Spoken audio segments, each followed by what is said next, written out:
Assalaamu calaykum waraxmatullaahi wabarakaatuh. Waxay mahadoo dhammu u sugnaatay Allah oo saaka inoo suuro geliyay inaan joodariga ka soo kacno innaga oo wada caafimaad qabnaa.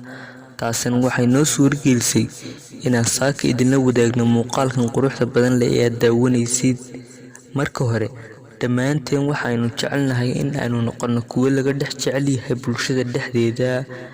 Bulshada dhexdeedana laynagama dhex jeclaanayo ilaa aynu nafsadeena soo jeclaano.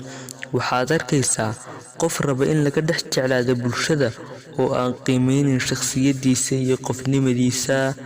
Maanta waxaad kalood arkaysaa qof farxadiisa ka dhex eegaya qof kale. Taasina waxa ay sii fogeynaysaa qiimaha aad dadka agtooda ka leedahay. Haddaba marnaba ha iska dhigin qof kale, maxaa yeelay inaad qof kale iska dhigtaa waxa ay sii fogeynaysaa qiimaha aad dadka agtooda ka leedahay. Haddaba waa kuwan saddexdii qodob. 1. Kalsoonida.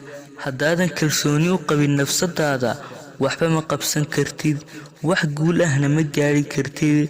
Qofka aan lahayn kalsooni waxa uu weligiiba raadca ugu jiraa sidii uu heli lahaa qof jeclaada. 2. Adigu isahaw, marnaba ha ka daba ooyin oo ha ka daba ordin qofku quursaday oo yaraystay qofnimadaada. In badan waxaasi way dhacaan, balse wax weyn uma aragno, waxaana sii daba soconnaa kuwii ina quursaday. Mar waliba waxaan ku leeyahay, cid kale uma baahnid ee adiga isahaw. 3. Jeclow nafsadaada.